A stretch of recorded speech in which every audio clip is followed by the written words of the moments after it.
No sé si habéis oído la palabra metahistoria. Conocéis la palabra historia, por supuesto, y lo que significa, pero hablan de la metahistoria, que es como la historia desde Dios. Meta significa, bueno, aparte de significar el fin que hay que conseguir, el telos, el propósito al que me dirijo, significa por encima de. El estudio de la metafísica es estudiar lo que está por encima o por detrás de lo físico, la metafísica. Pues la metahistoria es la interpretación de la historia desde Dios. No solamente fijarte en las dinámicas de causa y efecto, en el comportamiento de los hombres, en los cambios climáticos y cosas de este tipo, los eventos. No es eso es la historia. También estudia las motivaciones, las traiciones, las ambiciones del hombre, etc. Ahí la metahistoria es una teología de la historia. Un ejemplo, bueno, hay muchísimos ejemplos.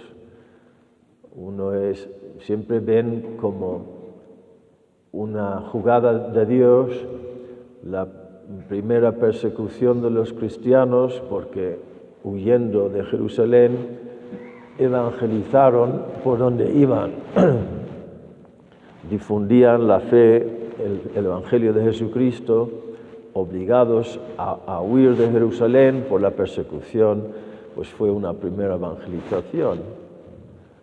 Pero hay muchos ejemplos, continuamente, jugadas de Dios en la historia, que en un primer momento puede parecer una cosa mala, pero luego te das cuenta de que Dios ha sacado bien del mal, como siempre hace. Lo llaman la primera diáspora, la primera dispersión. A mí me parece un dato interesante desde la metahistoria que la primera iglesia construida en Ecuador en el año 1534, inaugurada el día de la Asunción, el 15 de agosto, me resulta curioso que no le dieron el nombre de la Asunción, la iglesia de la Asunción, sino la iglesia de María en su natividad. La primera iglesia en el país, que iba a ser el primer país en el mundo consagrado al Sagrado Corazón de Jesús, la primera iglesia católica aquí se llama de Valvanera, en honor a la Virgen en su natividad. Está indicando ahí un comienzo de algo que va a llegar a ser muy grande aquí. También es un dato de la metahistoria, de la intervención de Dios, también lo llaman el kairos. Los griegos tenían dos conceptos del tiempo: el cronos, que es el tiempo que la sucesión, digamos, horizontal de los momentos, cronos, cronología, y tenían el concepto también del kairos, que es el tiempo de Dios que irrumpe en la historia humana. Y eso lo hemos contemplado ayer, respondiendo a las controversias del choque de culturas que se produjo aquí. Mamá, la mestiza me está llamando, me llama la mestiza, llamándonos todos al mestizaje, que es la unión. Yo soy mestizo. entre mis antepasados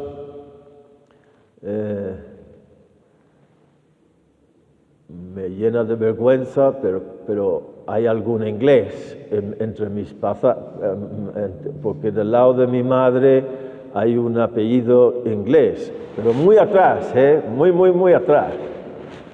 Y también por el tema del pelo rojo, que ahora no queda nada y de todas maneras es más naranja que rojo, pues está indicando una procedencia de los vikingos que vinieron del norte por un cambio climático. Porque bueno, da igual. Mestizaje. Hoy en el Evangelio los apóstoles caen en la trampa del exclusivismo de querer formar un club, una pandilla cerrada a los demás. Una cosa es ser profeta y otra cosa es ser purista. No es miembro de mi grupo. Cuidado con esto, los que vais a empezar la residencia, que no seáis un grupo cerrado, como dice el padre Rafael, con mentalidad de gueto. Este es mi gueto, este es mi grupo, mi pandilla. Y nos cerramos, todo lo contrario. Hay que superar las simpatías y antipatías entre vosotros, no vivir según las atracciones y repulsiones de la carne, sino morir a todo eso, como dice el padre Félix en esa frase que si no es famosa debería de serlo. Sobre los cadáveres de nuestros hombres viejos construiremos la comunidad. Vosotros tenéis que formar comunidad dando muerte al hombre viejo. Sobre los cadáveres de nuestros hombres viejos levantaremos la comunidad, y una comunidad abierta a los demás, expansiva. Por eso Jesús les corrige hoy, porque caen en el purismo y tienen que ser profetas, viviendo y proclamando con alegría, con entusiasmo, la verdad.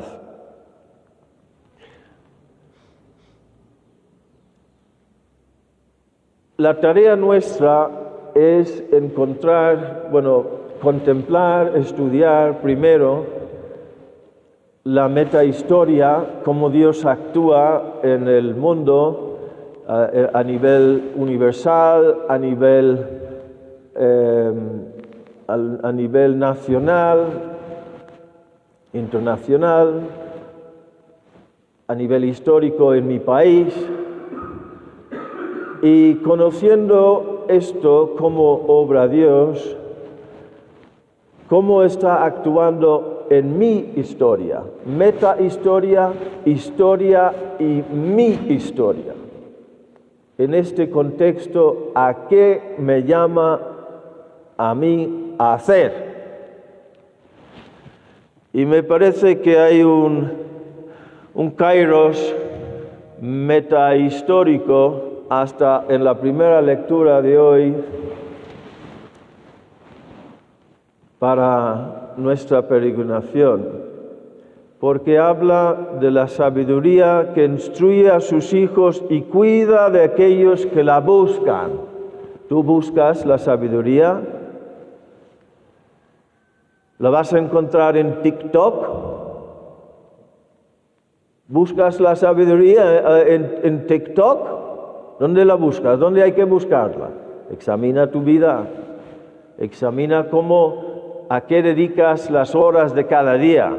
Si verdaderamente tú, con toda honestidad, puedes ponerte delante de Dios y decir, sí, Señor, yo soy buscador. Tu rostro buscaré, Señor. Tu corazón buscaré, Señor. Tu voluntad buscaré, Señor. Enséñame tu rostro, tu corazón. Quiero conocer tu voluntad. El que ama la sabiduría ama la vida. Será colmado de gozo, de gloria, de bendición. Y luego dice, al principio, fijaos, me estaba preguntando Oscar ayer, ¿dónde está? Ahí está. Un consejo para vivir los ejercicios. Pues mira, te da la palabra de Dios hoy la respuesta a tu pregunta. Al principio la sabiduría te llevará por caminos sin rumbo y te atormentará con sustos y temores.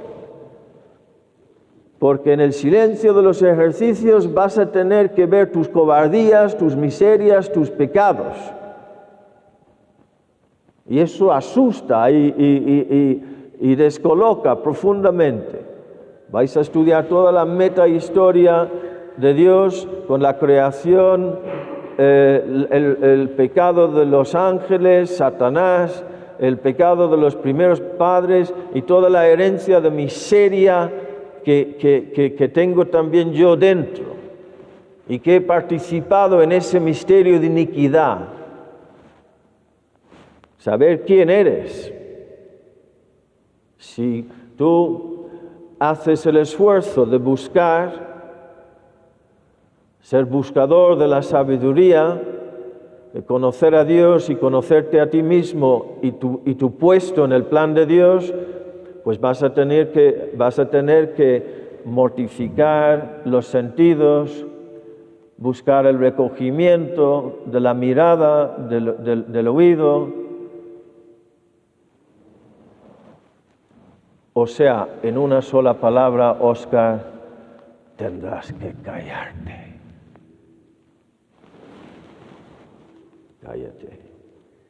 Cállate, Óscar. Te está diciendo ya Dios. Cállate, Óscar. Y sigue, lo llevará por caminos sin rumbo y lo atormentará con sustos y temores, le hará sufrir con la conducta que le impone, mortificación.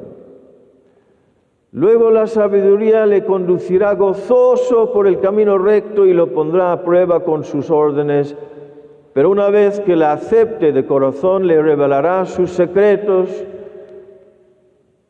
Qué maravilla conocer los secretos de la sabiduría para ti, para que tu vida tenga pleno sentido y dé muchos frutos, para que seas padre de una multitud de almas, como prometió Dios a Abraham. Te lo promete también a ti. Pero si tú no le haces caso, la sabiduría te abandonará y te dejará seguir tu camino de perdición. Atento a eso, Stalin. No sé si te he visto ahí un poco despistado. Atento a eso, es tremendo. Si no le haces caso, la sabiduría te abandonará y te dejará seguir tu camino de perdición, de perderlo todo. Pues poco más, queridos hermanos, los que estamos aquí, lo estamos viviendo mal, pero hemos encontrado nuestro camino. Los padres de ustedes también han encontrado su camino en el matrimonio y están caminando con más o menos imperfección, o perfección, como quieras decirlo. Pero ustedes están en un momento de su vida en el que no saben todavía, no sabéis. Y es el tema más importante de tu vida. Ahora, si sabéis que vuestra vocación es ser buenos estudiantes, buenos cristianos, luchar por la castidad, que es sabiduría, tener vida de oración, vida sacramental, pero también podéis y debéis en estos próximos meses, todos los días, tener esta actitud de apertura generosísima, diciendo: Señor, tiene sed mi alma del Dios vivo, tengo sed de ti, necesito saber tu plan para mí, habla, Señor, que tu siervo escucha. Tu rostro buscaré, Señor, no me escondas tu rostro, que viene así a decir también: tu plan para mí, Señor, lo buscaré, no me escondas tu plan. Que así sea.